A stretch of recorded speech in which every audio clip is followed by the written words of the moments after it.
All right, welcome to Breaking Health Barriers with Dr. Jack Stockwell. That happens to be me. I am currently streaming on X and YouTube, as well as a broadcast at K Talk Radio. Um, my the little device that I use to get better audio at K Talk, the battery ran out. I didn't realize that had happened, unfortunately, so I have to use directly into my telephone. I hope the sound comes across all right. But welcome, one and all, to a health show this morning. I'm going to be talking about diabetes, butter, and the heart. The heart being the number one cause of death in America. Cancer being number 2, and medical mistakes being number 3. So they all kind of go together, and that's what I want to address. But I want to start off with I wanted to mention one thing about the heart. We did another heart scan on a fellow yesterday who is over 70, and it's a follow-up to one we did 3 months ago, showing significant improvement in his heart function by nothing else than food-based supplements, not the synthetic stuff. Synthetic stuff will make a heart scan look worse. We've tested that in the past. We've done a heart scan on people, had them take some synthetic vitamins, which is 99% of what's in the marketplace, and then tested the heart an hour later, and it did not look good. It obviously was hurting heart function. But with this fellow yesterday, using some food-based supplements over a 3-month period, this demonstrable improvement in the heart scan, and all the fluttering that he was feeling in his chest 3 months ago is gone, doing nothing more than just food-based supplements. It's called the Heart Sound Recorder. You can get more information if you call the office, 801-523-1890. There's a nominal charge. I have to pay my tech, my HSR tech, to get the job done and to be able to present me with a reliable scan, and then the two of us go over it together, and then we go over it with the patient and just show where on the scan where there's indications of the heart working wonderfully well and indications where there might be some problems with the heart. In either case, these things can be improved. A good heart can be better. A weakened heart can be stronger simply by dietary changes. And as I have mentioned many times, I would have mentioned again, remember, heart disease has only been around for a little over 100 years. And there were spotty cases of it in the United Kingdom prior to that, among the wealthy people who were just fanatics of pastries. Wherever there were pastries, there was heart disease. But as a whole, as you look at the records of the CDC, and they keep track of all this stuff way, way back, even before the beginning of the last century, before the 20th century. You look at their records and the census that they would take on various, as far as the virology and the pathology and the virulence of different kinds of problems. Heart disease hardly ranked at all a little over 100 years ago. And now it's everywhere, and because it's, dietary. And then I was just watching the news this morning prior to RFK's, and I think that's another hour away from now, RFK's senatorial hearing to become Secretary of Health and Human Services, where he recites the fact that most of the food additives in the American diet right now that tends toward diabetes, if nothing else, is outlawed in Europe. Europe simply will not allow it. And I like looking at European health laws the same as other countries' health laws, because those countries pay for the health care of their citizens. The United States is the only one that does not allow or does not provide universal health care for the citizens of this country. Now, I'm not arguing pro or con against that. I'm just saying it's a fact that we don't allow that. And so what countries that do provide health care, these countries are concerned with the health care of their citizens, as the government of the United States is not concerned with the health care of its citizens. The government of the United States, speaking of Congress and many state legislatures in the individual states, are owned lock, stock, and barrel by big pharma and big industry, and they're going to do and follow the will of a business that depends on you being sick your entire life. If you're not sick your entire life and you start to get well because of environmental changes you make, primarily dietary changes, exercise, better sleep, decreased stress, things like this, you're going to be well. You're going to be healthier, and in being healthier, you're going to have less reliance on one of the largest industries in America. The health industry needs you to be sick. They cannot survive without you being sick. We all know that. All right, so.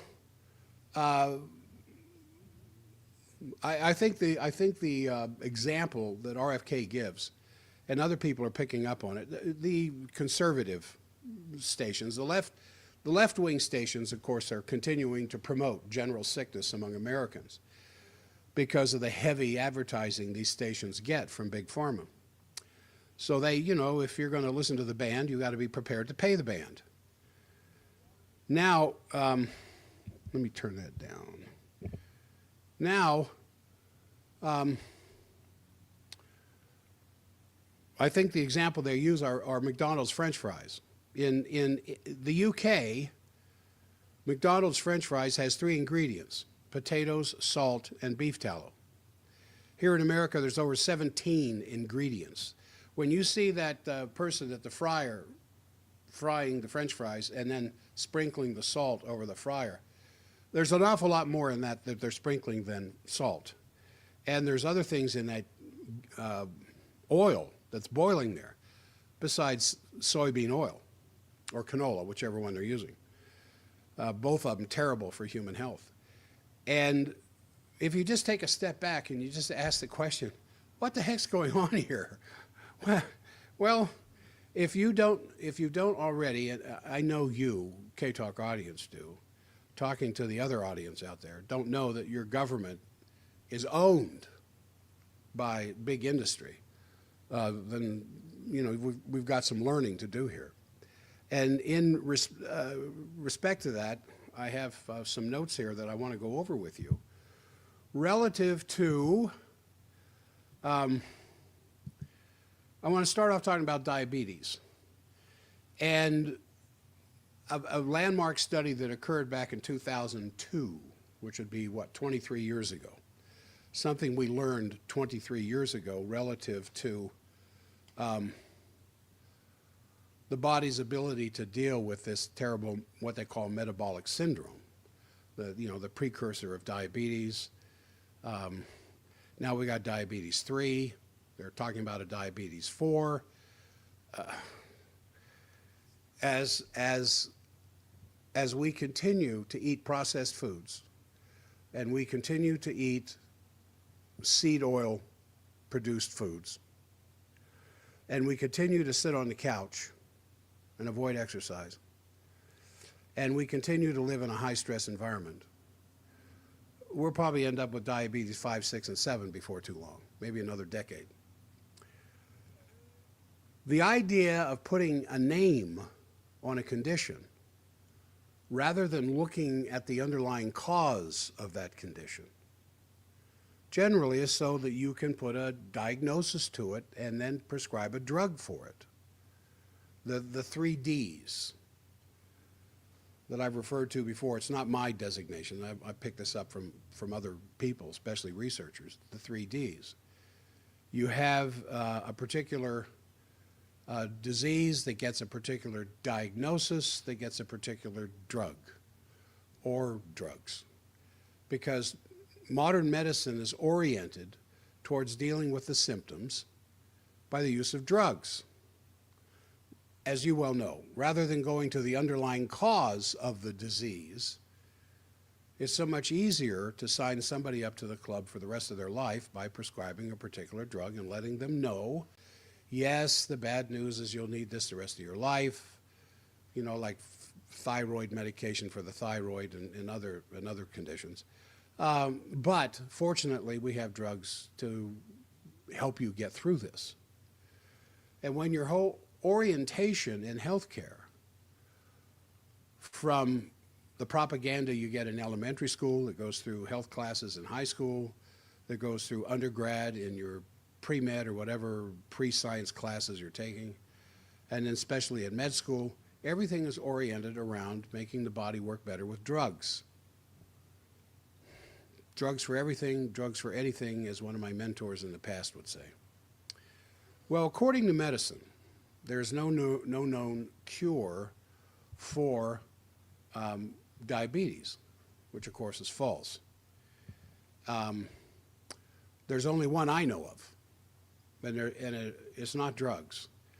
And over the just the time since I've been in Salt Lake, since March of '95, thousands of people that have come through my clinic have had diabetes. I have seen, I think the latest count was about 2 years ago, and it was approaching 22,000 patients by then. Thousands of them with diabetes, diagnosed diabetes. And most started out with drugs before we saw them. Some did well, some didn't. Some died as a result of the drugs. I remember a story I had heard regarding one fellow who had been put on a new one that would lower blood sugar. And unfortunately, it lowered his blood sugar so fast, and this was administered in the hospital, that he passed out and hit his head on a concrete floor and died from a serious head injury. And of course, the cause of death was a fall. The real cause was the hypoglycemia that was brought on by this drug.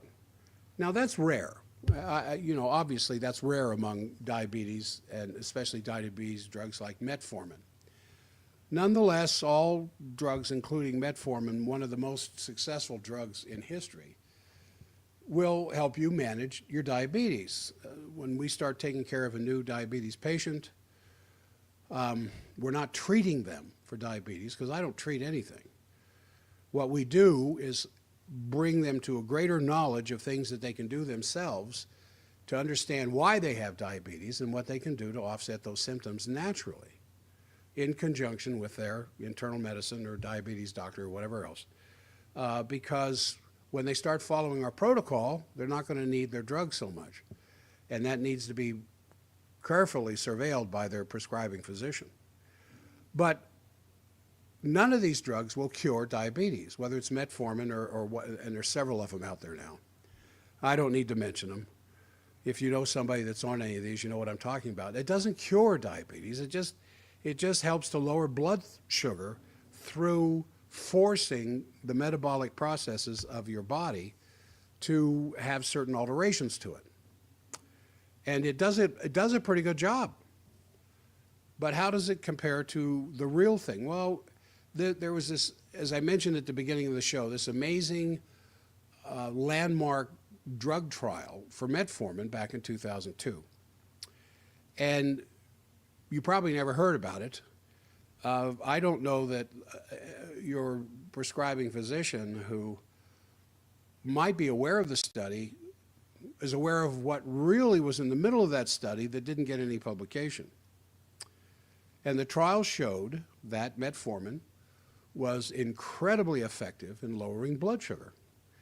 And it was, for the most part, the majority of people, relatively safe. And that, of course, was the take-home message. And as you see, a lot of new drugs that are advertised on TV almost daily, if not weekly, a lot of these have limited safety studies. Some of them have better safety studies, but Metformin had a relatively decent safety study, and it was found to be very effective. And of course, Metformin took off as the #1 drug for diabetes and just netted billions upon billions of dollars as a result, which of course is the reason. Now, within that landmark 2002 study was the real message. The study subjects were broken into three groups. The first were the Metformin users, and then the next group was the Metformin placebo users. They didn't get Metformin. And then the third one was nothing more than lifestyle changes that took no drugs. So you kind of, the first two groups, the one group that very few people know what they're really getting, that was the drug Metformin. The second group that very few people knew what they were really getting, which was the placebo, that they thought they were getting Metformin but got the placebo. And then the third group, kind of off by itself, didn't get any drugs at all. They just had lifestyle changes. Well, Metformin reduced the risks in the control or in the study group, reduced the risks of diabetes by over 33%. That's impressive. But the lifestyle group had a reduced risk. Those had changed lifestyle, which primarily was diet, exercise, had almost 60% reduction in the possibility of diabetes, almost twice the Metformin group. That didn't make it in the news. So lifestyle changes beat one of the best known drugs for diabetes. Now, naturally, the message that came out of the study for the drug makers and for medicine was to make sure that all of your pre-diabetic patients are on metformin, and which is, you know, the pre-diabetes, the metabolic syndrome, the type 2 diabetes patients, make sure that they're on metformin. And the great news was about lifestyle changes being twice as effective was heralded with, as they say, thundering silence. And even more shocking was the fact that the startling good results enjoyed by the lifestyle change group was accomplished by achieving at least a 7% weight loss using the unhealthy, medically disapproved, low-fat diet and 150 minutes of exercise a week. That's, what's that, 2.5 hours, spread over a week. Had these folks used the Mediterranean diet, because I'm not sure totally what the lifestyle changes were, because it wasn't that clear, but had they used the Mediterranean diet, or even the carnivore diet, or the keto diet, the results would have been even better. Had they used resistance, exercise, weight training, the results would have been still better. And in the most critical factor of all, which is what we do in our clinic with these patients, is if they use whole food supplements that contain B vitamins, that have an assimilatable form of chromium, pancreas extract, minerals, they would have completed the third step in the treatment of diabetes and probably actually have been cured. We have many patients who greatly reduce their need for medication in the treatment of their symptoms by making these changes. Now, when my first health show, March of '95, almost 30 years ago now, with Kay Henry, talked about NUCA, National Upper Cervical Chiropractic Association. And I even heard from one patient who talked to a friend of theirs about coming to see us, and they had mentioned it to the chiropractor they were seeing at the time, who said, "Oh, NUCA's not even chiropractic." All I could do was laugh when I heard that. That was the first thing I started talking about on the Kay Henry show. But with it, and then I was asked to come back monthly for about 3 or 4 months before I had my own Saturday morning show at K Talk. And what we talked about very early on was diabetes. And I was talking about lifestyle changes then. And so It's, you know, when you consider the fact that to do something to underscore or better your own health profile and the effort or the energy or whatever else it would take to get off the couch and do something about it, it's so much easier to just stay there, eat your fast food, processed foods, home delivered pizzas. And pizza is not a healthy food because of the oils, because of the wheat. It's so much easier to just sit there on the couch and take a pill. And which is easy for a while when you're dealing with insulin-dependent diabetes, until the inevitable problems will set in. The neuropathies, the blindness, the circulation problems, the heart disease, the strokes, the amputations. And then it's kind of hard at this point when you're suffering from diabetes to reverse the trend. But as you're told, don't worry, we've got other drugs, we've got stronger drugs that we can use. You can, you know, so when I have a new patient I take care of, or a patient I've been taking care of for a while who hasn't made a whole lot of dietary changes, and I try to set the example myself. My highest weight, and I'm going to have to show the picture here on the stream one of these days. I just got to go find the picture. I was 342 pounds. Practicing, taking care of, you know, my form of chiropractic in the Salt Lake City area at 342 pounds. And I have this picture of me in the old K-Talk studio over on Redwood Road. You know, lateral picture from the side. Looking immense. I saw that. I hadn't seen that picture in years, and I found it in my, you know, notes and stuff. Holy smoke. I had really put on some pounds. Right now, I weighed myself here this morning, 253. It's almost 100 pounds less, 90 pounds less. And I still continue to lose weight by the lifestyle changes that I suggest my patients do. And so you can simply end your dependence on these things under the guidance of your prescribing physician. And some of them are finally seeing the light because they encourage this themselves by changing your diet to real foods, exercising with weights. You don't have to go join a club or a gym somewhere, although that's not necessarily a bad idea. There's some low-cost ones out there. But just getting some little dumbbells, 1 pound, 2 pound, 5 pound, well, 5 pounds a lot for somebody starting out, but a 1 pound or a 2 pound dumbbell. And sitting on the couch, sitting in a chair, standing in your living room, just doing some arm exercises or holding them to your chest and doing some squats to get your legs going. Because an interesting thing happens with blood sugar in the bloodstream, obviously, serum glucose.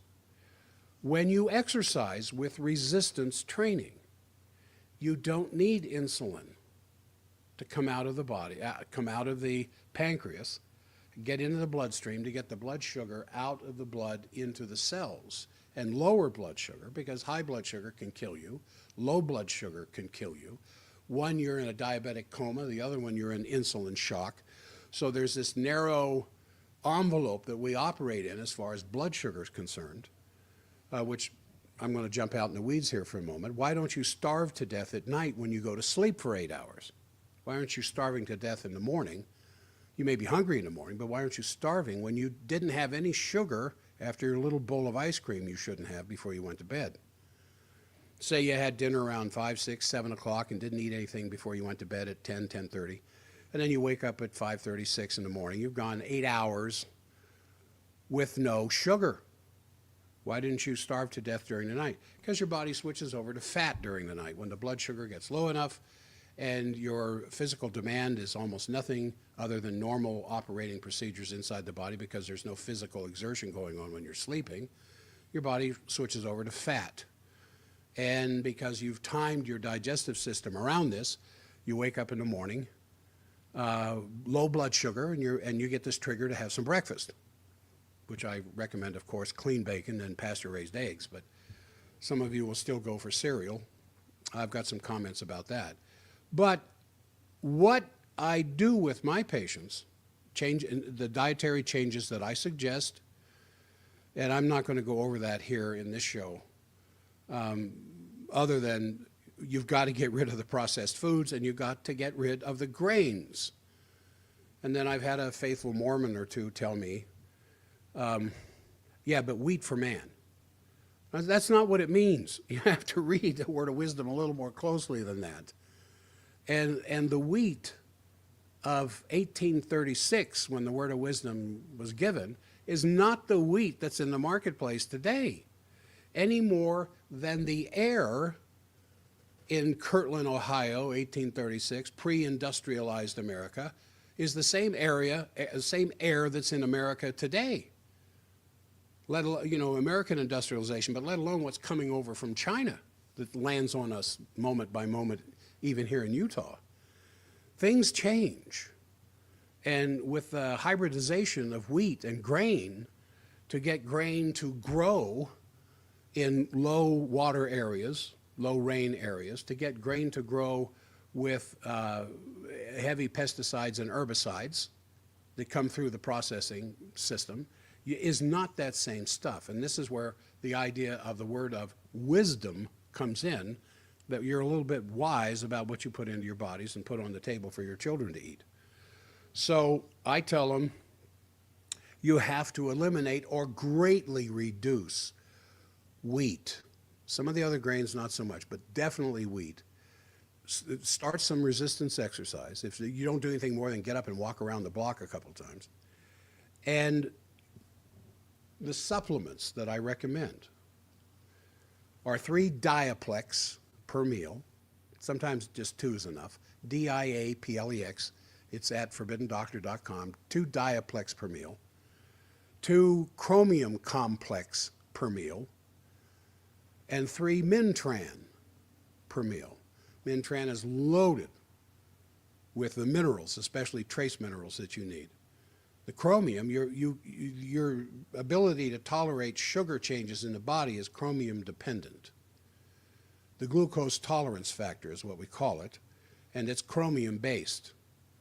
And one of the reasons why I believe, I can't prove it, but one of the reasons I believe diabetes around the world suddenly showed up and greatly increased with the introduction of white flour is because if you have bread made from whole grain wheat, properly prepared, and then grind the wheat and then make the bread right away, as opposed to white bread that you can buy, 98% of the chromium that is in that germ of the wheat that's removed in the bleaching process to make white bread, 98% of that chromium's gone.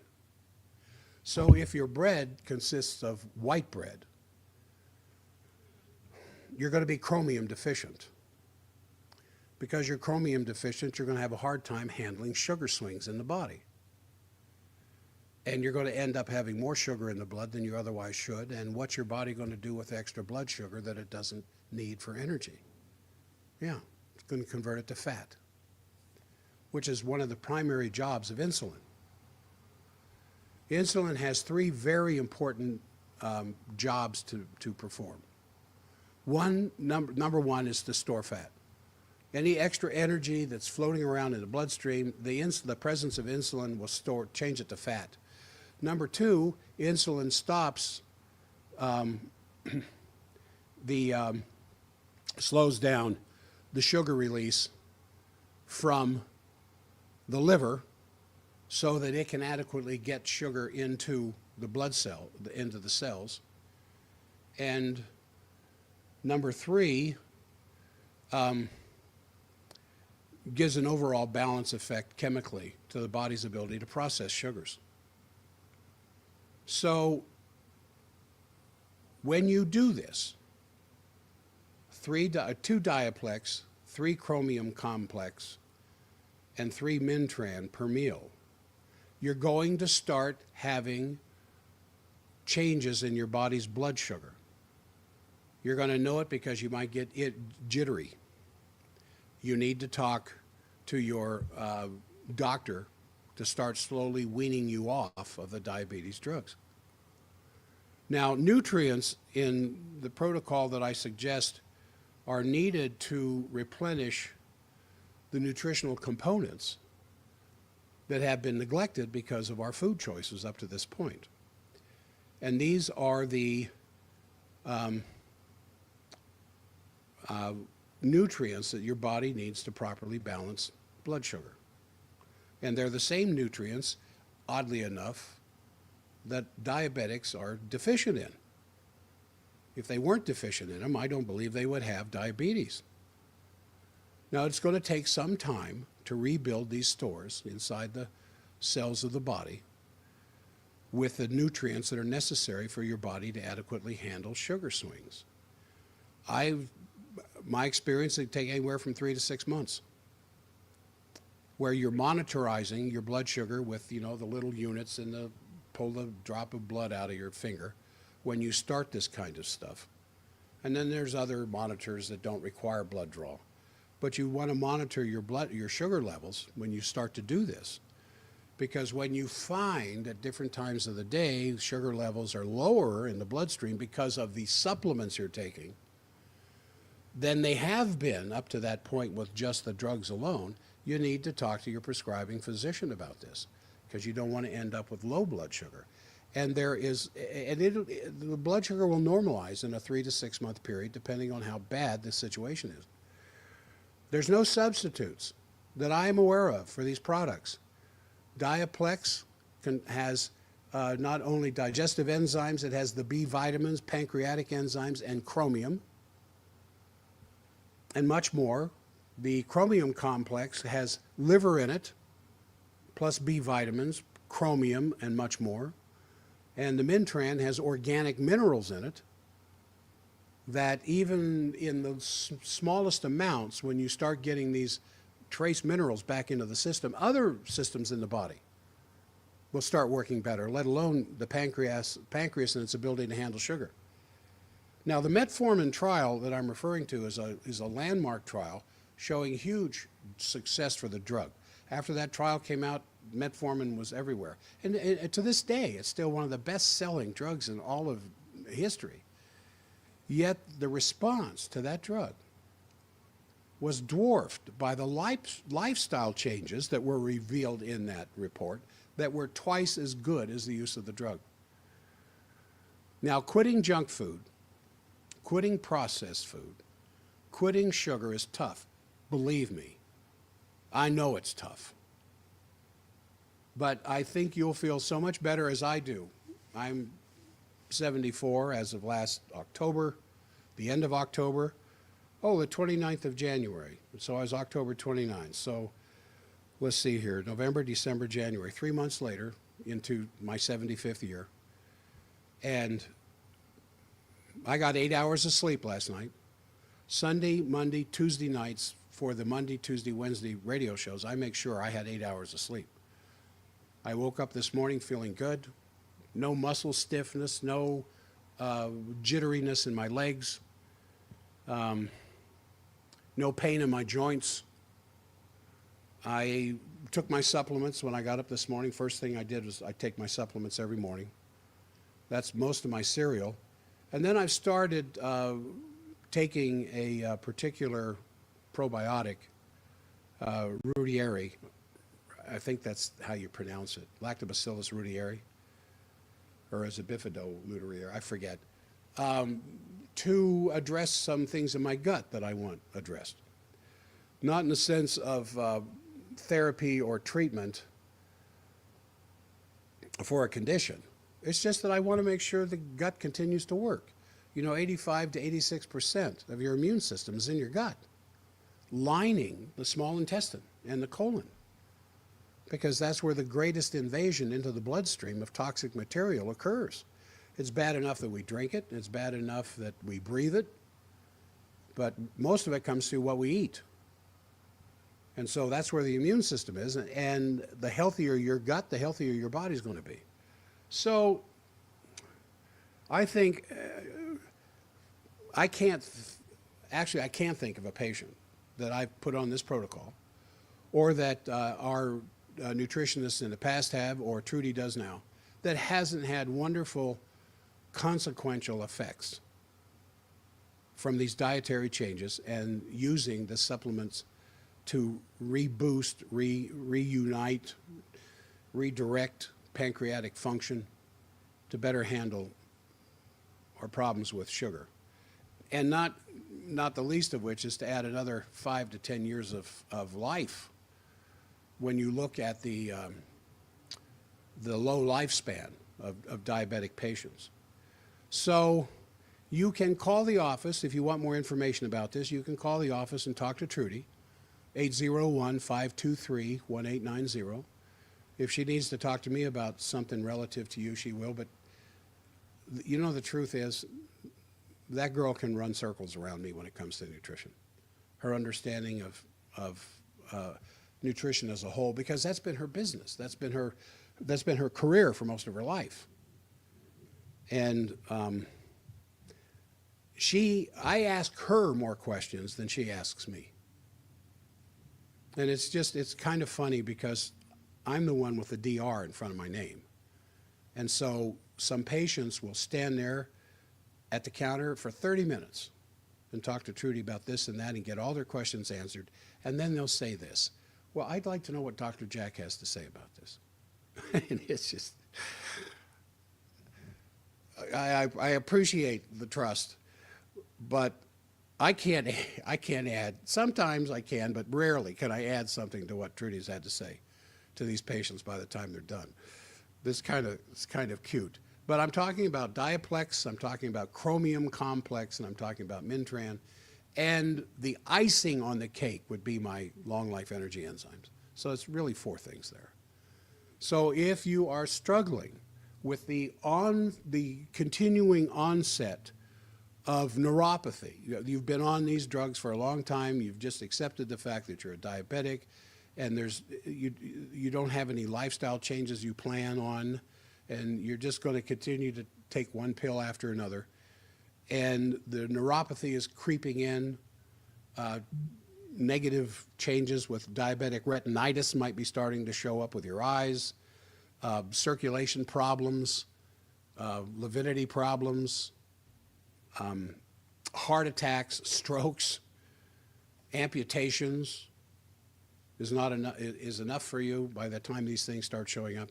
You may want to pay attention to some of this. Now, I have a list of notes, tips regarding that I've got that's put together here that I think you might find interesting in the time we have left here, and it'll go over into the next hour. But I just wanted to share it with you because if you don't have diabetes, you know somebody that does. You know, to me, it's as simple as if you don't know any females, you know somebody that knows a female. I mean, that's how ubiquitous anymore diabetes, metabolic syndrome, diabetes 1, 2, or 3, whatever it is, it's everywhere now. And it's not because of that. Oh, that's another thing. There's this stuff out there on the internet that's indicating that it's caused by a parasite. There may be parasites involved with it, but it's not, again, it comes from a basic misunderstanding. The parasites are everywhere. Viruses are everywhere. Bacteria is everywhere. And so there may be some parasites in the pancreas, but you know something? Your pancreas already has parasites in it. You know your eyes have parasites in them? You have parasites up underneath your upper eyelid. And you know what those parasites are doing? Eating the bacteria that has a tendency to grow on the surface of the eye. Is that a good parasite or a bad parasite? You have parasites in your gut that feed on bad bacteria. Is that a good parasite or a bad one? Are there bad parasites? Yeah, of course there are. Tapeworms. And but when you step back and look at the greater laws of nature, maybe that tapeworm is a gift. Maybe that tapeworm is only in there temporarily to clean out something that shouldn't be in there. Just like flies on a garbage can in the alleyway. You clean up the garbage can, you put a lid on top of it, the flies go away. But as long as the garbage is available, nature's cleanup crew is going to show up. And the cleanup crew are bacteria and parasites and molds that live off this kind of stuff until the stuff is gone, cleaned up, whatever, dietary changes have taken place or whatever, and there's no food left for them and they're gone. That's how I look at things. I look at us living in a community of life. And we live in a community with these things, and we think that all bacteria is bad. It isn't. All parasites are bad. No, they aren't. So, the high blood sugar of diabetes is due to a number of causes. But pancreatic released insulin, of course, is the universal remedy. It stops the release of sugar into the blood by the liver. And your liver, you've probably heard of the word glycogen. Glycogen is stored liver.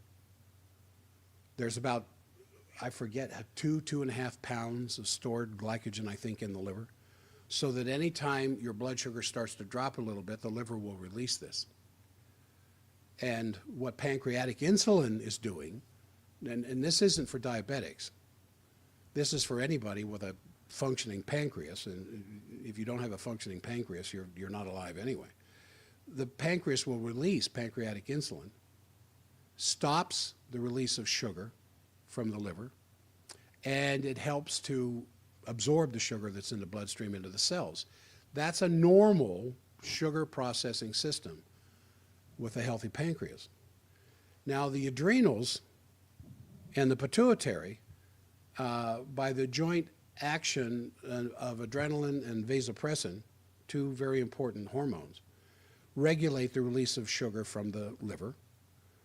In moments of anger, fear, excitement, stress, it will raise blood sugar by adrenaline being released from the adrenals to trigger the liver to release stored sugar.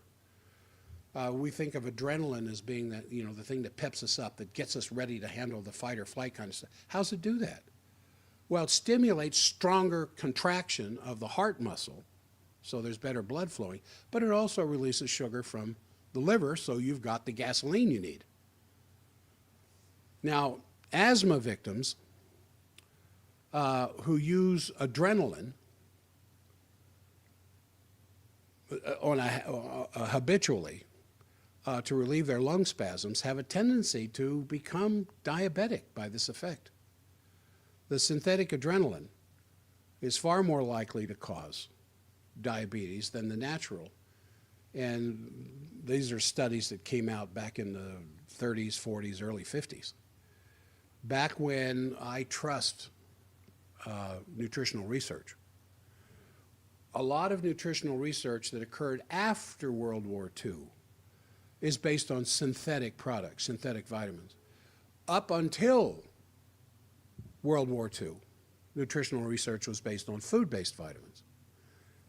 And every now and then somebody comes into my office because this biochemical professor at the U or at BYU or UVU or wherever has discovered this compound from a carrot or broccoli or some combination that they produced in the laboratory themselves that triggers the pancreas to work better, and I should be prescribing this for my patients, is the idea of them showing up. And then I, being the smart ass that I am, or have a tendency to be, I will, I'll ask them some questions. So, oh yeah, that sounds pretty good. Do you have some material on it? And they'll usually have a brochure. And I'm looking at it and I said, well, I see a board here. Who's on the board? Well, sometimes they know, sometimes they don't, but usually the inventor of this new compound is on the board. And I'll ask them, how many farmers are on the board? Now, I know what their answer is going to be. I said, does this product come from Mother Nature or does it come from a laboratory? And it's like questions they haven't been asked before. And they get this kind of, well, I don't know, look on their face. I said, well, if it didn't come from the earth, then there's no vitality. It's just a drug. Oh, no, it's not a drug. Oh, it isn't? What's its mechanism of action on the pancreas?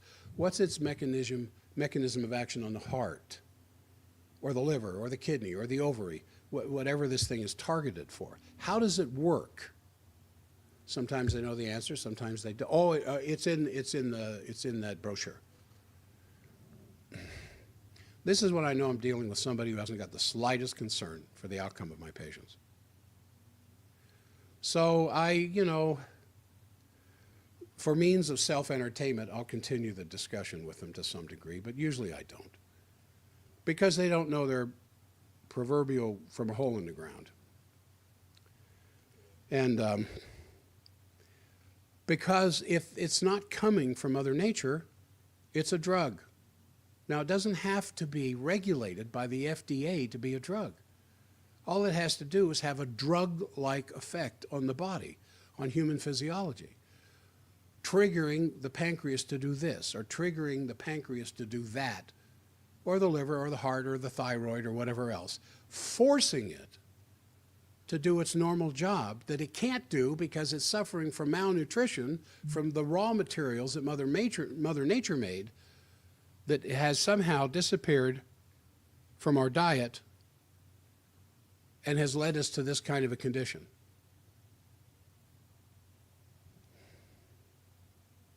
And most of the problems we suffer because of malnutrition. Now, probably cholesterol is another thing here because cholesterol is usually higher in diabetic patients, attributed to the lack of cholesterol controlling hormone that's normally supplied by the pancreas. And then it gets reduced even more when insulin is used. So insulin-dependent diabetics usually have high blood cholesterol. And this elimination of cholesterol is the problem of eliminating this cholesterol is the reason why a lot of them have more gallbladder troubles than others. And gallstones are usually cholesterol. And cholesterol is eliminated only by the bile route. And the bile is also the eliminative route for a lot of non-diffusible waste products that just can't get out through the kidney. A lot of fat-based products. Estrogen, for one, estrogen is not fat-based, but extra estrogen that's in the system that the body doesn't want is usually released through the bile. Gallstones are formed in the liver as little tiny seeds around material the liver's trying to get rid of. It gets into the bile, gets into the gallbladder. And if your diet is not conducive to a free-flowing bile, these little seeds hang behind, and as more cholesterol is in the system, these seeds grow and grow into gallstones, which for some people can be very problematic. Other people, you probably have gallstones, you don't even know it. Now, we have a great product for gallstone problems called Beta Food, which is just concentrated beet leaves and beet roots. What's that do? It thins the bile. The thinner the bile, the easier it flows. So sometimes when I'm dealing with a diabetic patient that's having high cholesterol or gallstone problems, we're going to talk about Beta Food. Now, the high blood cholesterol, and by high blood, I mean really high, up over 300, 400, those areas, predisposes them to cardiovascular disease and arteriosclerosis. And diabetic gangrene is usually the route that we end up on when those kinds of things are taking place, as well as diabetic retinitis, which is an inflammation of the retina that will greatly affect your vision, brought on by high blood sugar. But also, because of the chemicals that are in the synthetic insulin. In fact, I've read reports that said that the thing that really leads to diabetic amputations isn't the diabetes. It's the insulin, the synthetic insulin. And it has a tendency, because of gravity, to collect in the lower parts of the body, but also the lower parts of the body, the toes, the feet, are further from the heart, and obviously require, unless you're doing something at night to elevate these things, have a tendency to collect noxious materials that the upper part of the body seems to be a little bit more free from.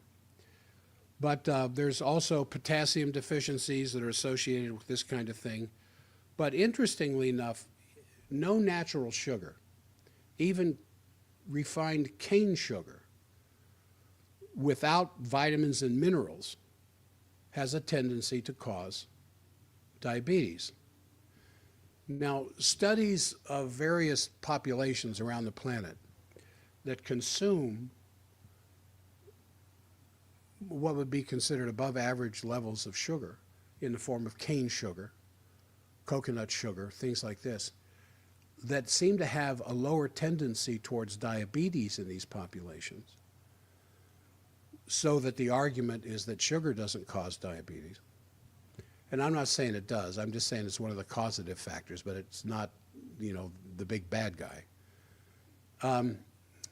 These populations also have very natural diets from the earth.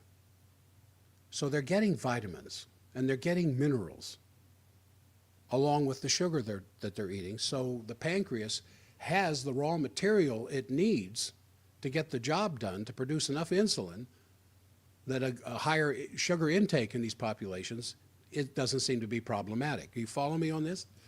And so when I'm talking about the use of Diaplex and chromium complex and Mintran that we use with our diabetic patients who realize that their insulin demands can decrease and decrease and decrease, again under the supervision of their prescribing physician, is because they're getting the macro and micronutrients that the pancreas needs to work properly. So in these populations that eat plants unprocessed from the earth, eat animals, organs included, that run free in these vegetative populations, or fish from the ocean, has the raw material that's necessary for these organs to work properly. I just noticed the clock here. I have more that I want to talk about this, and various specific, what certain deficiencies of certain important nutrients tend to cause in the body. So I want to get to that. I'll pick that up, and then I want to get to butter, because I've been asked about that again. But more and more people, more and more of my patients, when I talk to them about butter, have already switched. They got rid of all that caustic crap. I don't have to go into all the products. If it's not grass-pastured butter, you shouldn't be using it. What about commercial butter that comes from dairy cows and commercial dairy lots? I suppose it's better than margarine, but not a whole lot. All right, we're going to, you know what? I'm not going to. I haven't gotten in trouble for this yet. And because I'm also broadcasting here on the stream, and it's different. This is not global affairs unfiltered. This is breaking health barriers. So you would still be going to, if you want to hear this on the stream, and it's much better sound, you would go to x.com / at Breaking Health Barriers. And that's at YouTube. On X, if I remember correctly, and I may have these backwards, on X, It's at Forbidden Doctor. So I have two different streaming stations now, Breaking Health Barriers as well as Global Affairs Unfiltered. May even end up with a third one that I'm thinking about. So I'm just going to continue to go on here with what I've been doing, but I do have to do the station identification. This is K-Talk AM 1640, Sandy, Salt Lake, Ogden, Provo, whatever else. All right, I want to get back to, let me get, as I jump around here and look at all the things I have to handle. And thank you for the stream audience. I appreciate that, and I will continue to do that for you. So there's a lot of nutritional concentrates that have been found useful in controlling diabetic complications that would indicate various specific deficiencies as causes. In other words, an example of a nutrition education in medical school. In medical school, you will be taught, and I know this because of doctors I've taken care of who've told me this, or I've run it by them. Doctors will be told that a deficiency of vitamin C will cause scurvy. And scurvy, of course, is just the breakdown of collagen so that your teeth begin to be loose or your gums will bleed. But scurvy can happen anywhere in the heart, in the body. You can have scurvy in your heart. You can have scurvy in your gut. Then we put different disease names on it, irritable bowel syndrome, Crohn's. Just the tissue is falling apart because of deficiencies of the nutrients that's necessary for good collagen health. Whole food vitamin C. So what the medical training will tell you is that a deficiency of vitamin C will cause scurvy, but what they don't tell you is an abundance of vitamin C will cure scurvy.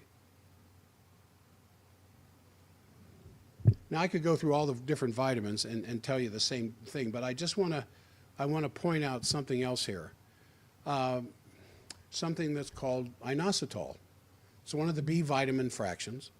It has a very favorable effect on blood sugar, very useful in protecting the liver from fatty degeneration and cirrhosis.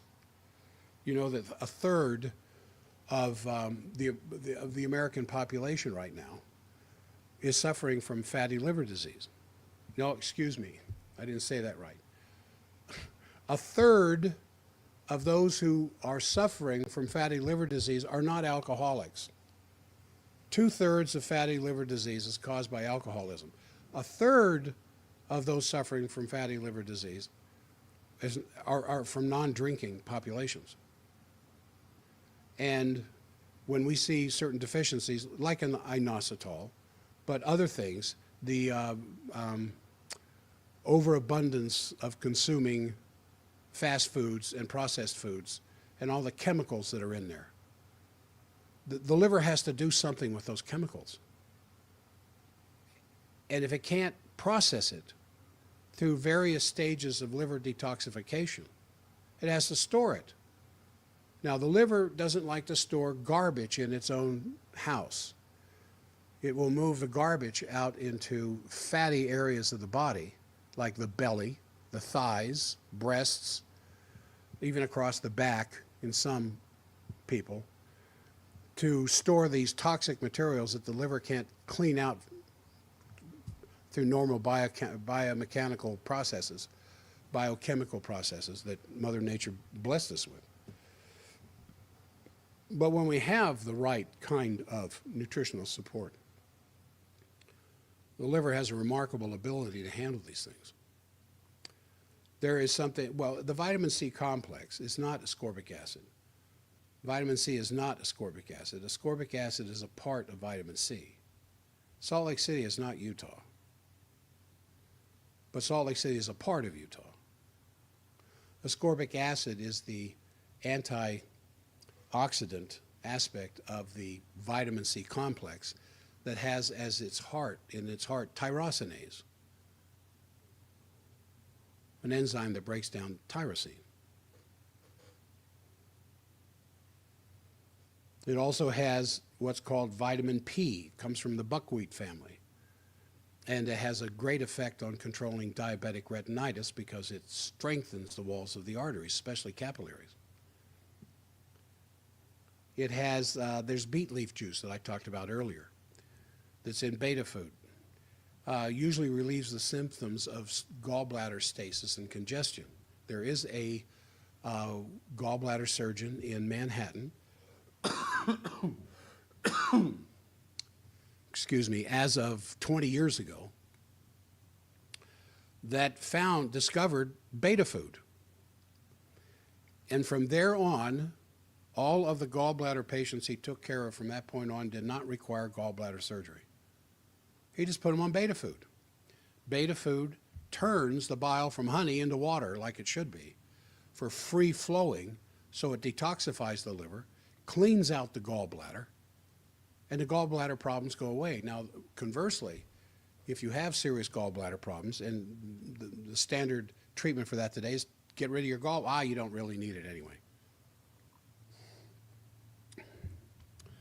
Yes, you do. Because the liver is continually making gall, or bile. Oh, gall. We call it bile today. They called it gall years ago. So it's constantly making bile, and it stores it in the gallbladder so that when you eat some particularly fatty food, the gallbladder will contract. Cholecystokinin, I think, is the hormone that's released to trigger the release of bile when there's something particularly fatty. If you were to eat some very dry broccoli, who does that? You wouldn't have a whole lot of bile released. But if you had broccoli covered with sea salt and tons of butter, or you had a salad that had broccoli in it and you put a fat-based dressing. Unfortunately, most of those fats are soybean or canola or both. The bile has to be released to emulsify that fat. Because emulsification, you've heard that term relative to fats. Emulsification is where you just take fat and make it into smaller and smaller and smaller and smaller and smaller and smaller and smaller globules till it mixes with water. So if you're making, let's say you're making a dressing for the salad at night and for the dinner table, and you're using extra virgin olive oil and a good quality apple cider vinegar or red wine vinegar or balsamic vinegar or whatever else, and you mix those two together, what happens? You know, well, of course, the oil goes to the top and the vinegar goes to the bottom. And you got to shake it up vigorously to pour it on your foods. And even when you pour it on your salad, those two are going to separate. But at least you got the two flavors there together. Now, what emulsification does is it takes that same fat, that oil, and breaks it into smaller little tiny itty-bitty globules until it will mix with water. So that when the fat that's in our diets gets into the gut, it will mix evenly with the watery material flowing through the small intestine till it gets to the intestinal area where fat is absorbed through the wall of the gut into the bloodstream. Now, when you have the gallbladder removed and you eat something extra fatty, like you're having a nice ribeye steak, and whether you cut the fat off the edge or not, it's full of fat inside that meat, well, as most red meats are, to one degree or another. And you're getting this extra fat coming through, and just the normal drainage out of the liver into your small intestine, the duodenum, where the bile comes in, is constantly flowing. It's not enough to handle those fats. So you're going to end up with indigestion. Now, one of the most insidious things about having your gallbladder removed so that you don't have enough fats is that vitamins A, D, E, K are fat-soluble vitamins. In other words, we get these vitamins, they come to us through fats. If we don't break down those fats, we don't get those vitamins into the bloodstream and we become deficient. You do not want to become deficient in vitamin A and vitamin E. The heart's the first thing to go. Heart disease is going to show up probably within a year or two. How do I know that? Because I've seen that in my patients. You go through 20,000 patients, you begin to see trends. Now, there is a supplement called Colacol at forbiddendoctor.com, CHOLACOL, Colacol, that is just freeze-dried bile from an ox. Seems to work really good. And so anytime I eat anything that's got a high protein, high fat content like animal products, I'll take 3 or 4 Zypan and 1 or 2 Colacol. I still have my gallbladder, but it's full of gallstones. The last time I did a pancreatic study, because I had pancreatic problems a decade ago, and then I did a complete pancreatic profile study with an MRI in 2017 that said, this is after I started using my own pancreas product, Long Life Energy Enzymes, that I had a healthy pancreas by this point, but it also pointed out my gallbladder was full of gallstones. I had some pretty bad gallstone pain about 20 years ago. I mean, really bad, put me on the floor. Had I gone to the emergency room, they would have probably convinced me to take my gallbladder out. I still have it. And I use beta food from time to time, but I definitely use Colacol to break down the fats so that I don't have indigestion. I don't have heartburn. I don't have bloating because of the way I supplement my digestive system. Now, there are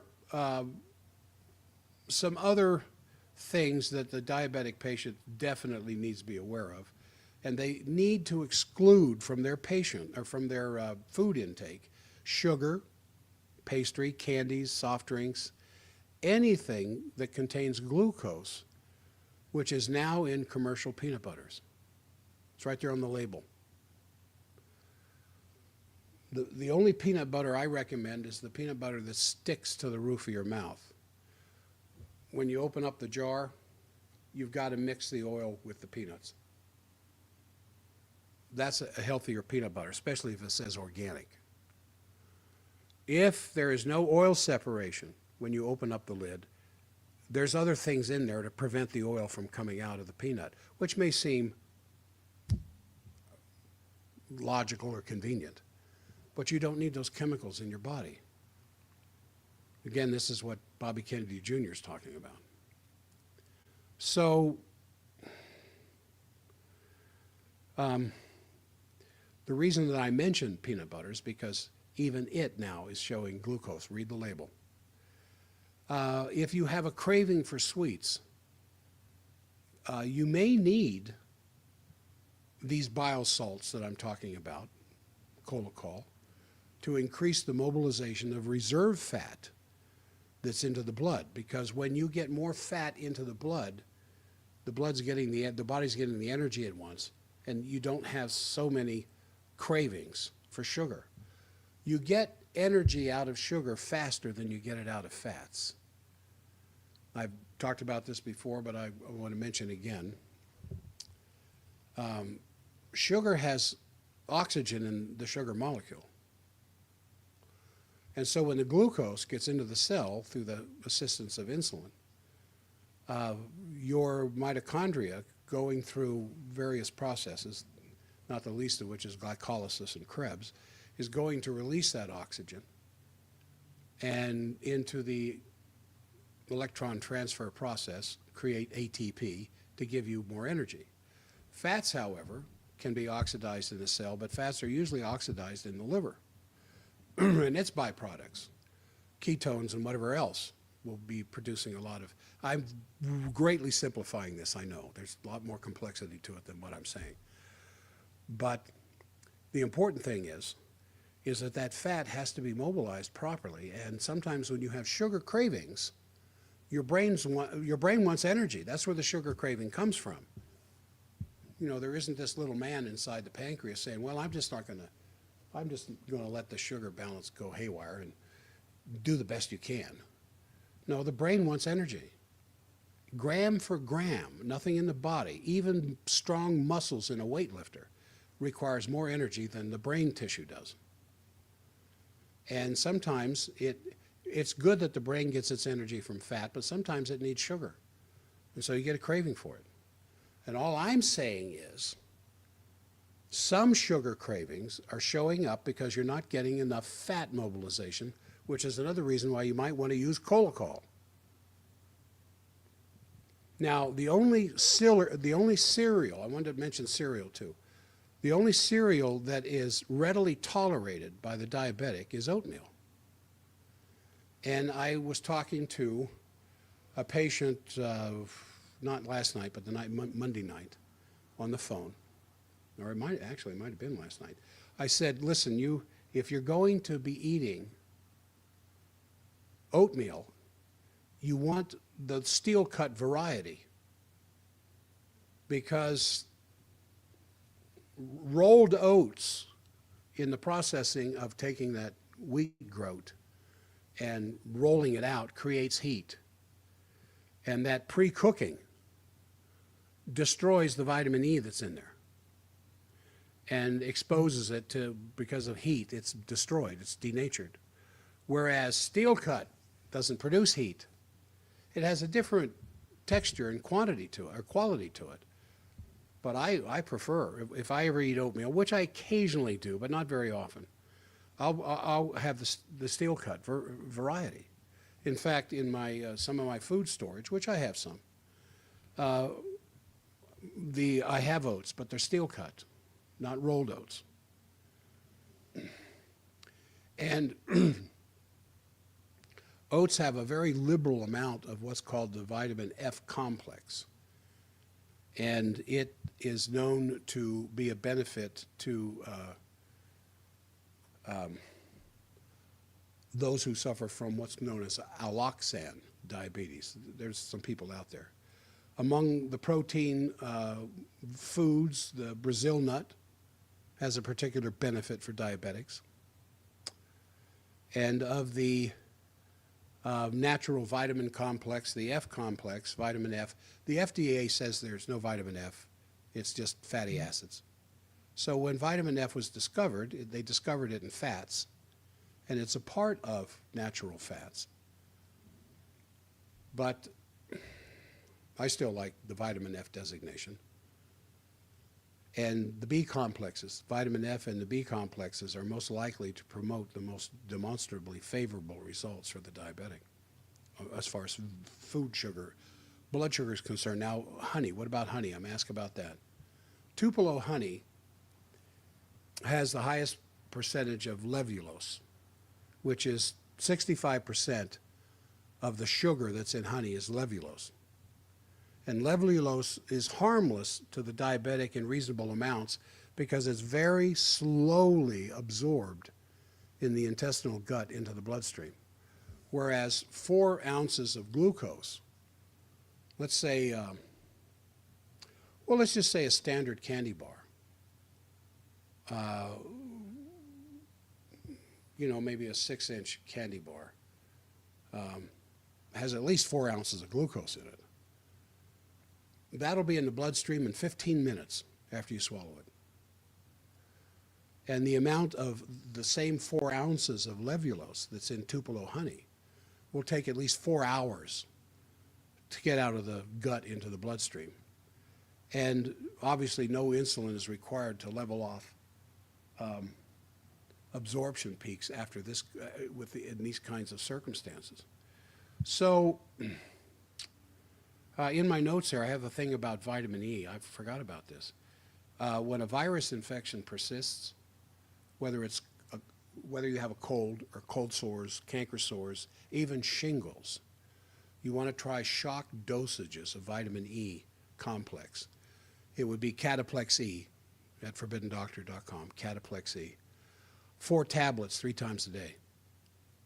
And the first day's treatment usually does the trick.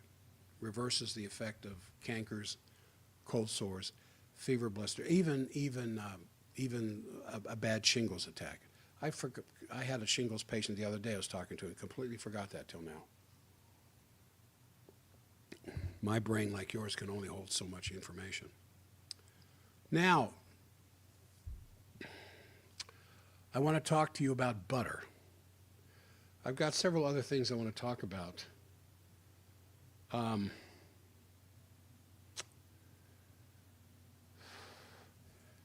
Yeah, I think I'm just going to jump to butter. That might be the best thing to do right now.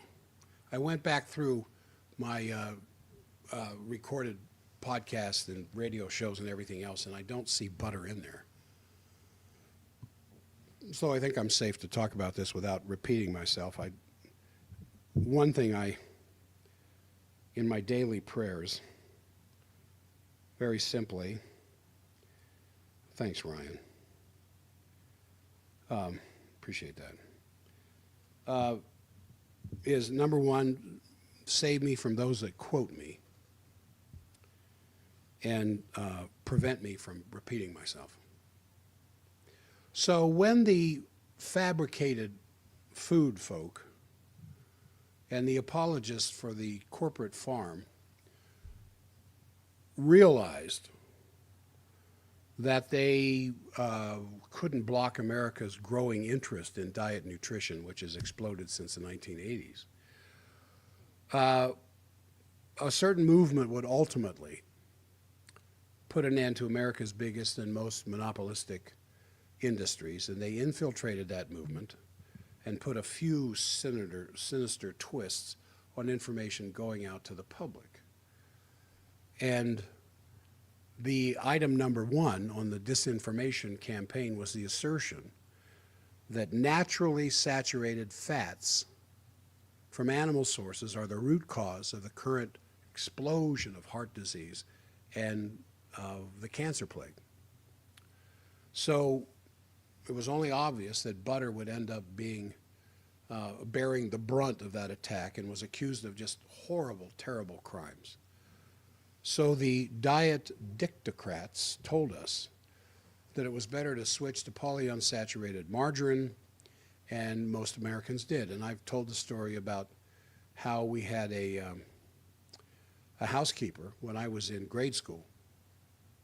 It was either 5th or 6th grade, who had a little bowl of bacon grease on the back of the stove.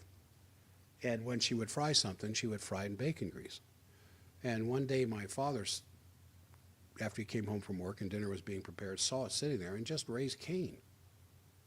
Oh my gosh, how can you possibly do that to us? And then the switch was on in the family from butter to margarine at that point. Well, he didn't know any better. I mean, he was a physicist.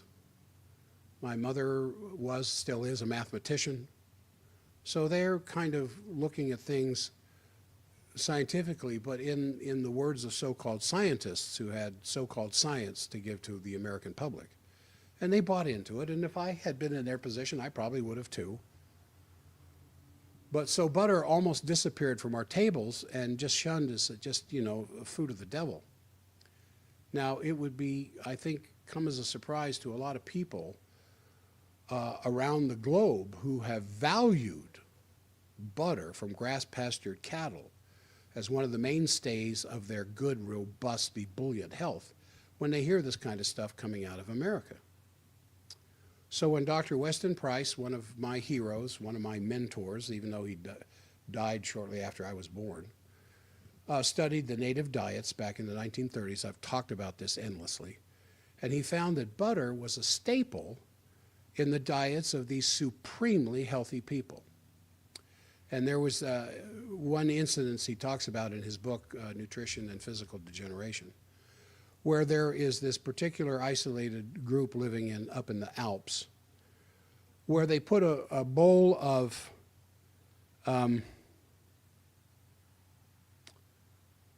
butter on the church altar, and they put a wick in it, and they let it burn all the time as their recognition of the divine nature of butter. And so Arab groups put a very high value on butter, especially the deep yellow-orange butter that comes from their livestock that feed on green grass in the spring and the fall. And American folk wisdom recognized that children who were raised on butter were robust and sturdy, and the children who were given skim milk during their growing years were very pale and thin and had what they called back then pinched faces. So does butter cause disease? Well, on the contrary, butter protects us from so many diseases. Heart disease was really rare, as I've said many times, in America at the turn of the century. But between 1920 and 1960, the incidence of heart disease rose precipitously to get to the point where it became America's #1 killer. And during that same period, butter consumption plummeted from the 1920s to the 1960s. Butter consumption plummeted from 18 pounds per adult per year down to 4 pounds per adult per year. At the same time, heart disease took off. Well, it was obvious. You don't have to have a PhD in statistics to know that butter was not the cause of heart disease. And first among these is vitamin A, which is needed for the health of the thyroid as well as the adrenal glands, both of which maintain a very strong role in functioning of the heart and the cardiovascular system. And abnormalities of the heart, larger blood vessels occur in babies that were born to vitamin A deficient mothers. And butter is simply America's best, easiest to assimilate source of vitamin A. Butter A also has lecithin. It's a substance that assists in the proper assimilation and metabolism of cholesterol and other kinds of fat constituents. Butter also has a number of antioxidants that protect us against free radical damage that weakens the arteries.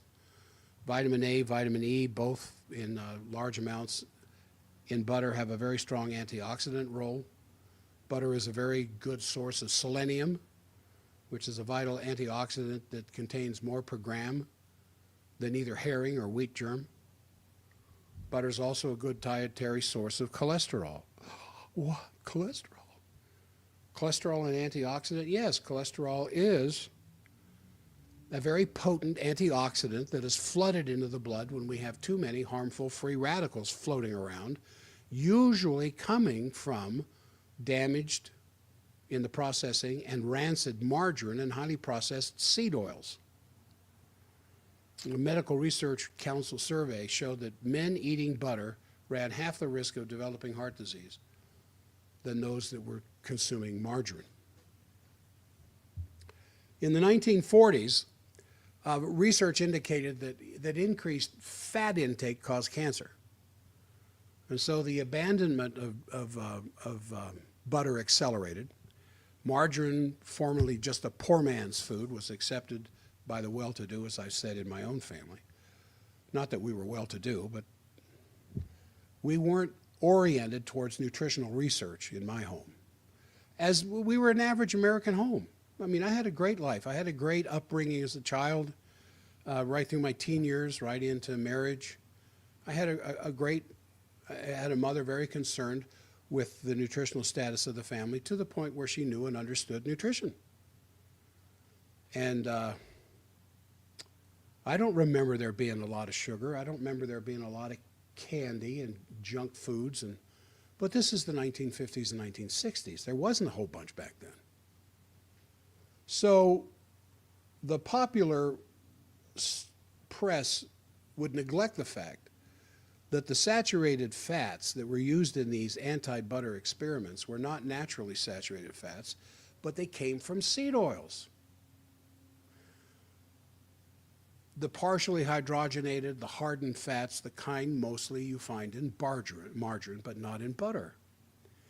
And so the researchers stated that they may even have believed it, that there was no difference between naturally saturated fats in butter and the artificially hardened fats that was in margarine or shortening. And so Butter was tarred with the, the black brush of fabricated fats in such a way that villains got passed off as the heroes. And actually, many of the saturated fats in butter have very strong anti-cancer properties. Butter is rich in short and medium chain fatty acids that have a very strong anti-tumor effect. Butter also has conjugated linoleic acid, which gives excellent protection against cancer. And vitamin A and the antioxidants in butter, vitamin E, selenium, all protect us against cancer as well as heart disease.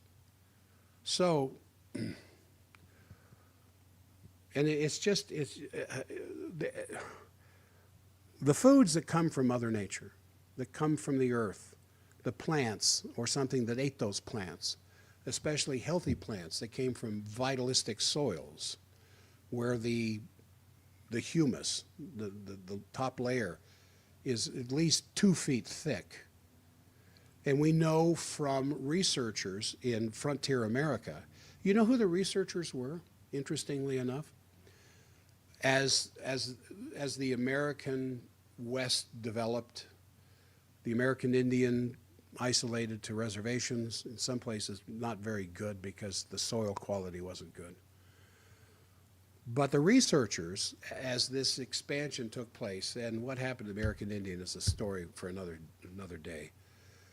But we've given them casinos, so now they're not doing too bad. Take that for what it's worth. The researchers were the doctors in the armies. So as the federal armies moved further west, trying to isolate the American Indian to reservations, so the hostilities between the farmer, the rancher, the cattleman, the sheep herder, whatever else, moving west, didn't have to worry about aggressive hostiles anymore. The person who would write their records, and some of these records are very fascinating, was the medical doctor who was assigned to that particular federal army group. And he would study the indigenous peoples that they came across, as well as trying to maintain the health of the army man. Now, the medical doctors in our armies today are doing what? Passing out toxic vaccines in combat situations, saving lives from the horror of combat. But how much are our medical doctors in the armed forces today studying what made these indigenous peoples wherever they end up? Because we've got over 800 bases around this planet right now. In almost every some countries no, but almost every country's got at least one. How much are those doctors studying the nutrition of the indigenous peoples where those bases are located? I search for these reports, I don't find any. Maybe there's some out there that I've missed. But 150, 200 years ago, even, the medical doctors had to keep the soldiers healthy. At the same time, they were studying what made the American Indian in the 1850s, or no, even as early as the 1820s, even as early as the Oregon Trail guys. I'll think of it here in a second. Talked about the fantastic condition of the health of the American Indian. Tall, 6 foot plus, broad shoulders, very muscular, very healthy people. The health of the American Indian did not begin to go to hell in a handbasket until the foods, the commercial foods of the white man showed up. Processed flour, processed dairy, these kinds of things, and alcohol and sugar. And then the health of these people, as I said, went to hell in a handbasket. Massive obesity among the American Indian because their bodies are not designed to eat the crap the average American can eat. Well, the average American can't eat that crap anymore because look at the obesity rate among not just North American or North European white people. Look at the African American and the rates of obesity and blood diseases and cardiovascular problems. And the Asian segment in our country that have moved 1 or 2 generations from their traditional diets in Asia. When you look at photographs, early photographs, late 1800s, early 1900s, of China and Japan and Korea and the Philippines, you don't see any fat people any more than if you look at black and white pictures of Times Square in 1906. You don't see any fat people.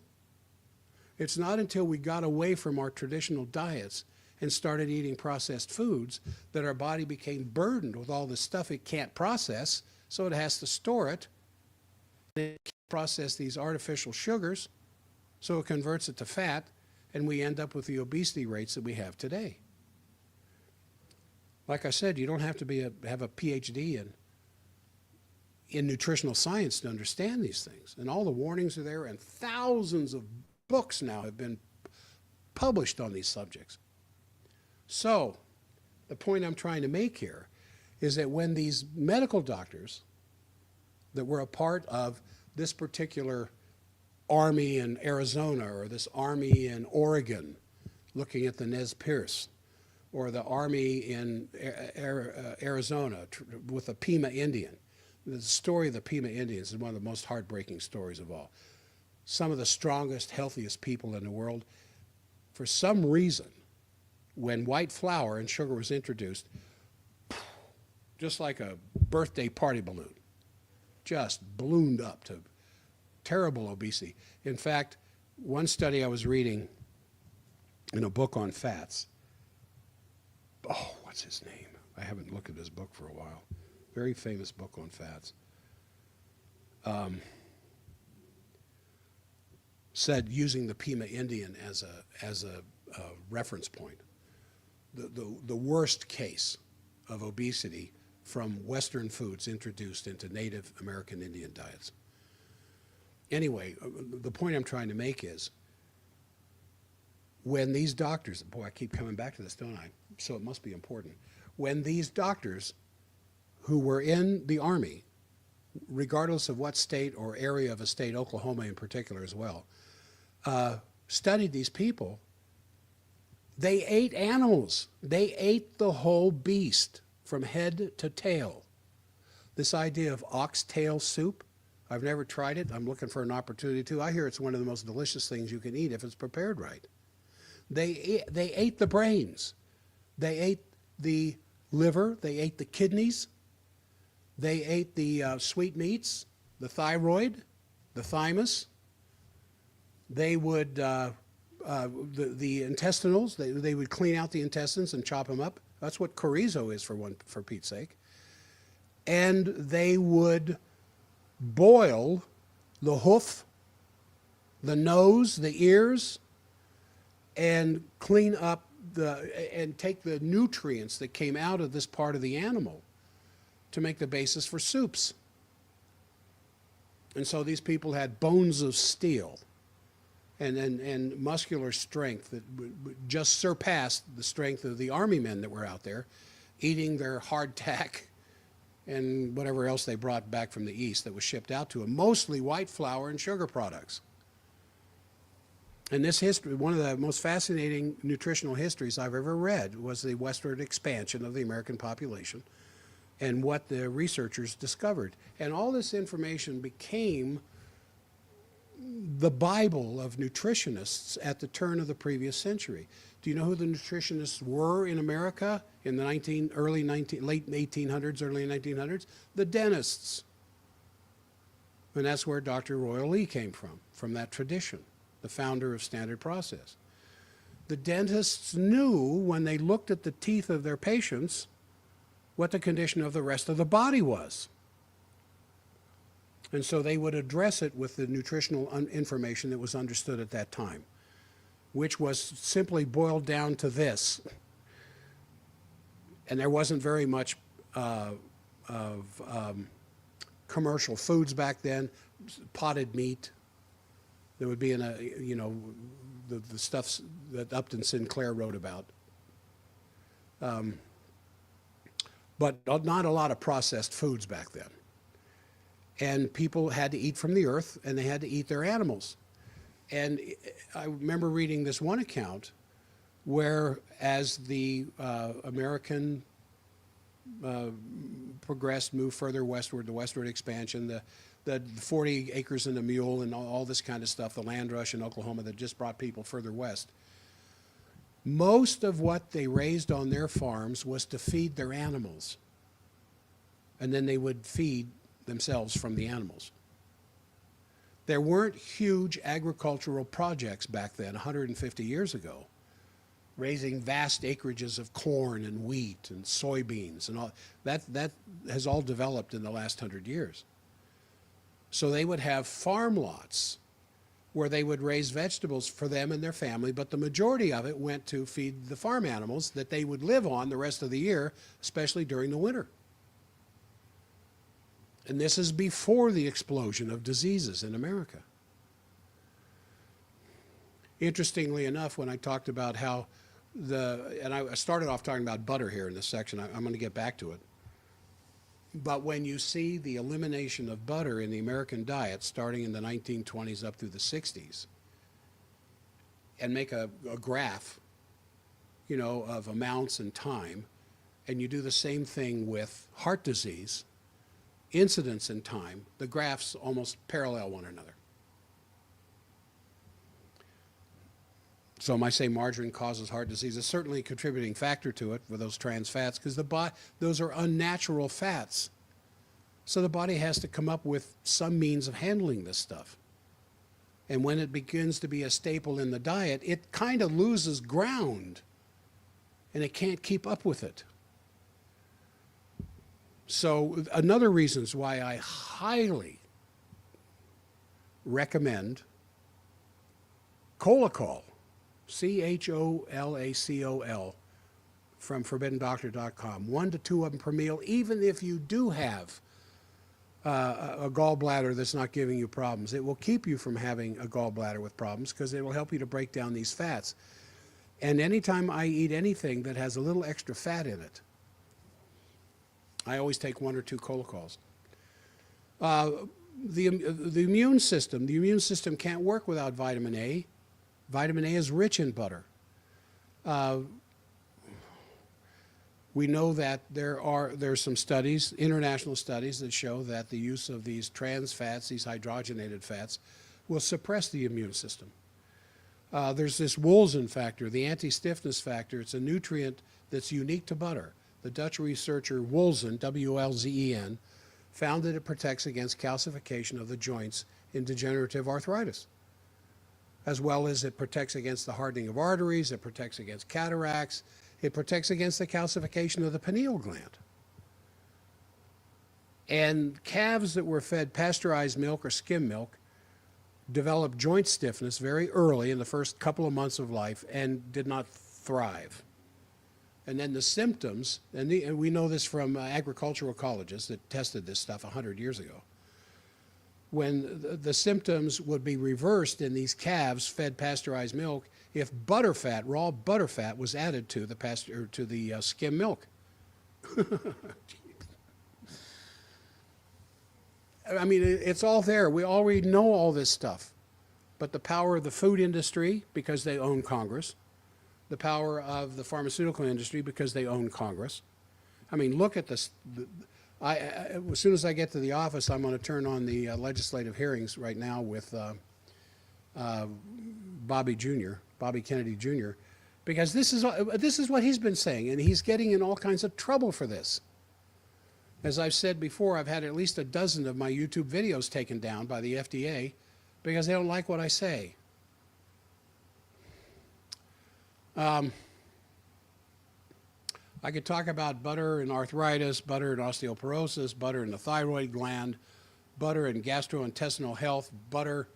The notion, I want to talk about this. The notion that butter causes weight gain is a sad misconception. The short and medium chain fatty acids that are in butter are not stored in adipose tissue. They're used for quick energy because they break down easy. Fat tissue in humans is, the adipose tissue is composed mainly of long chain fatty acids. And because they're long chain fatty acids with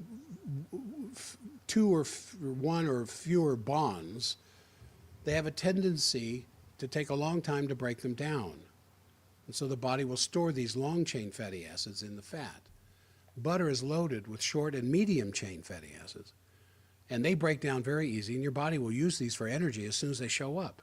And because you also have it in olive oil and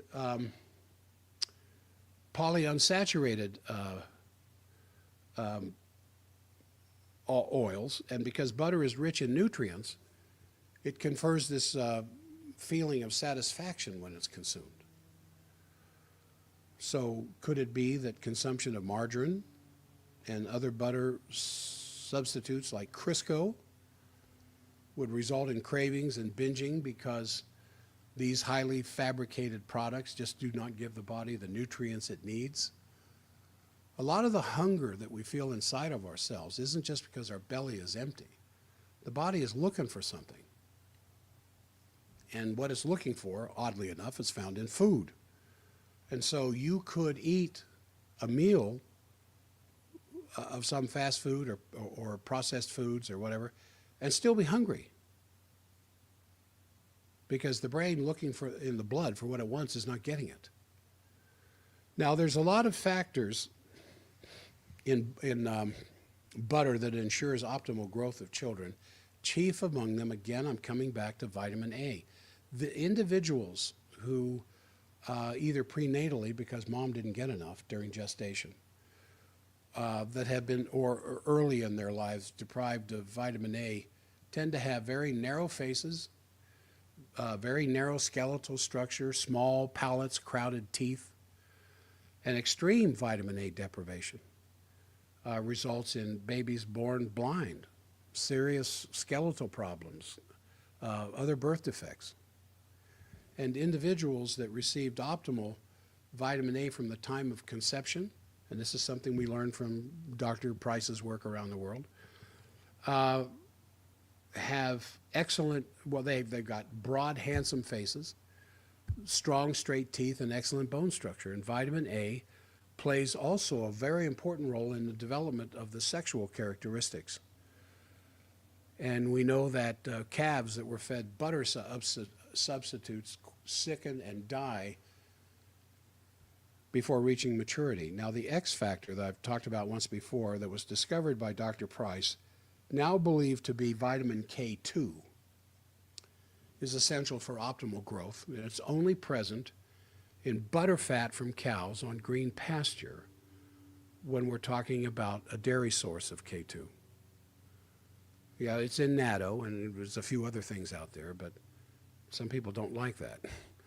But they don't have any problem consuming butter that came from cows in green pastures, not brown pastures, green pastures. And then the cholesterol that's found in butter, I mentioned earlier, plays a very important role in the prenatal plus postnatal development of the brain and the nervous system. And mother's milk is very high in cholesterol. It contains over mother's milk after, the first 2 or 3 days, when the full fat milk of mother's milk comes out, has over 50% of its calories in butterfat. I don't hear the anti-cholesterol propagandists out there telling us that we shouldn't be giving breast milk to our newborn babies because it's loaded in cholesterol, or that it's loaded in butterfat, or that somehow these newborn babies are going to develop heart disease because they're drinking a fluid from mother's breast that's loaded in cholesterol and butterfat. If you've run out of things to protest, you might start protesting that. We know that low-fat diets have been linked to failure to thrive in children. We see that, and you're seeing it now in the emaciated faces of some of these Palestinian children that are just literally starving to death. And my hat's off to these doctors. I'm not going to wax political here, but my hat's off to these doctors that are putting their lives in extreme danger by going into the Gaza and administering emergency health care for these children. If I were one of them, man, I would be showing up with butter and just shoving butter down their throats. Now, it's no longer a secret. Oh, I wanted to mention one thing about what I do structurally. I forgot about this, about NUCA, National Upper Cervical Chiropractic Association. The amount of migraines that we've been seeing lately that just respond within 1 or 2, maybe 3 visits. Years and years of migraines gone. Sciatica. I've talked to some patients that for years have suffered from this and have tried all other kinds of modalities out there that's not giving them the relief that they want within 2 or 3 visits. Sciatica is either gone or 90% reduced. Restless legs, another thing that's definitely connected to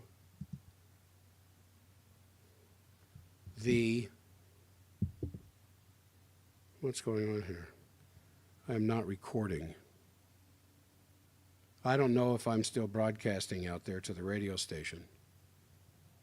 I believe I am to. Yeah, we're still here with the stream, but I'm not seeing anything coming across here, and I don't know how long it's been going on, so I'm going to just stop that.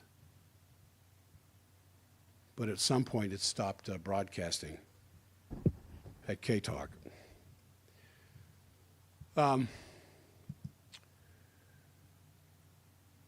So anyway, I was saying there, it's no longer a secret that the margarine that people have been spreading on their breakfast toast and the hydrogenated fats that you're eating in the commercial baked goods like cookies and crackers is the chief culprit of the current plague of cancer and heart disease.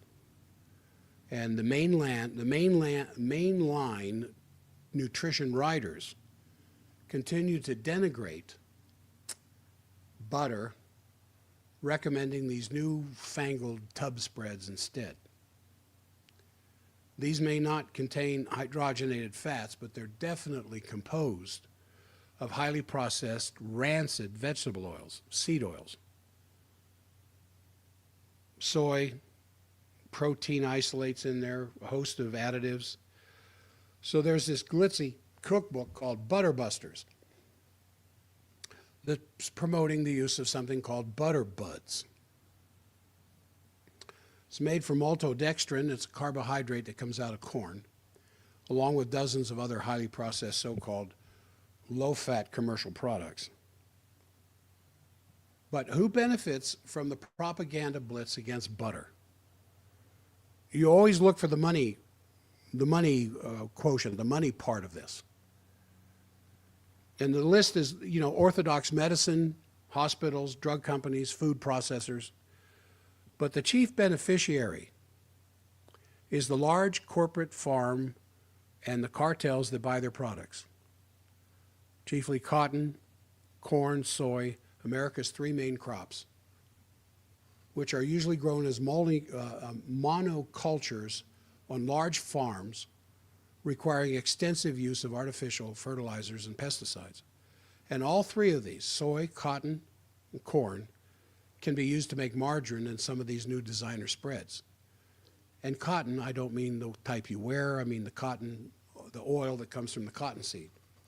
And I've always said, we wear cotton, we don't eat it. But in order to make these products acceptable to the upscale consumer, the food processors and the agribusinesses just have highly programmed propaganda promoting these things as health foods. And we are absolute fools to believe this stuff. So a nation And I'll wrap it up with this. A nation, oh, I was back to NUCA here. I wanted to mention that. Migraine, sciatica, restless legs, just headache patterns, neck stiffness, neck pain, shoulder pain.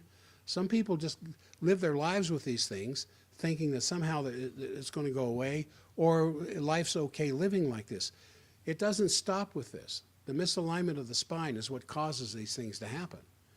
But the misalignment of the spine in its adverse position against gravity just gets worse, and it gets worse. And it's one thing after another thing after another thing that begins to show up in this degenerative downward cycle. That's my job. I arrest that and reverse it. Usually with not a whole lot of appearance in the clinic before I start scheduling you away from me. This isn't, this isn't designed to get once a week for the rest of your life, or some other silliness. It's designed to fix the problem so you don't have to come in. That's why my business is constantly based on new patients all the time, that 99 out of 100 come from family referrals. My job is to get you away from the office. It's just like the Chinese doctors that are paid for keeping their patients healthy. Not paid to take care of the sick ones, but paid to keep their patient healthy. Anyway, I just wanted to finish here with the idea that, and then the number you would call for consultations are free. Can take as much as 30 minutes. Find out what the problem is, whether I think it's something I address, and how I can help you. You would call 801-523-1890, 801-523-1890. And like I said, the consultation's free. If you don't want what I do, we'll still be friends. Anyway, let me just finish with the idea that a nation that consumes butter fat is a nation that sustains the family farm.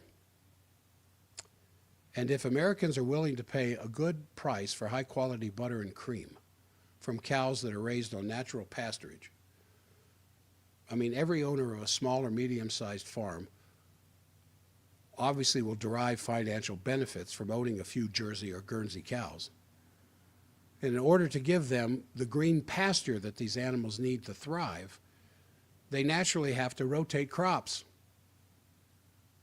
which is not in the modern agricultural business now with monocrops, and which leaves several sections of the farm as they rotate crops for the cows to graze, at the same time giving the earth a benefit of a period of fallow, where the soil is left untouched, not to mention the benefit of the high quality manure that's going into those soils. And so fields tended in this way produce very high quality vegetables in their subsequent seasons without the addition of nitrogen fertilizers and with minimal use of pesticides. So chickens running around the barnyard feeding off of bugs that gather under cow patties produce eggs of supreme nutritional qualities, just bursting with vitamin A. So if you want to invest to some degree with prosperous farmers in the best Jeffersonian tradition, you want to buy organic butter, organic cream, organic whole milk and raw if you can, organic yogurt and barn-free eggs, grass-pastured egg or free-range eggs. These bring good and fair products for the people that produce them and will give you the kind of health that I know you're looking for. All right, that's going to kind of take care of it at today's radio program. I'm still desperately figuring out how I can do some of this during the rest of the week, especially with information that shows up. I mean, I would like to comment tomorrow on what happens in Bobby Kennedy's stuff today and what happens with Kash Patel and Tulsi Gabbard's hearings tomorrow. And I hope that having Harley on here yesterday will benefit to that to some degree. So those of you listening to K-Talk, I bid you adieu. I will see you Monday, and I'll see you then. So I am bringing that to an end now. And now I'm still here on the stream. I want to thank you for having joined in today and being a part of it. Please consider liking and sharing this and passing it on to other people that you think would be benefited from hearing this. I know it's lengthy. Who wants to listen to a 2-hour podcast? But, you know, I listen to 2-hour podcasts, a little here, a little there, a little here, a little there, till I've consumed most of it. But I'm going to bring this to an end, and I'm seriously thinking about the possibility of comments Thursday, Friday, maybe Saturday of the hearings that are going to take place today and tomorrow.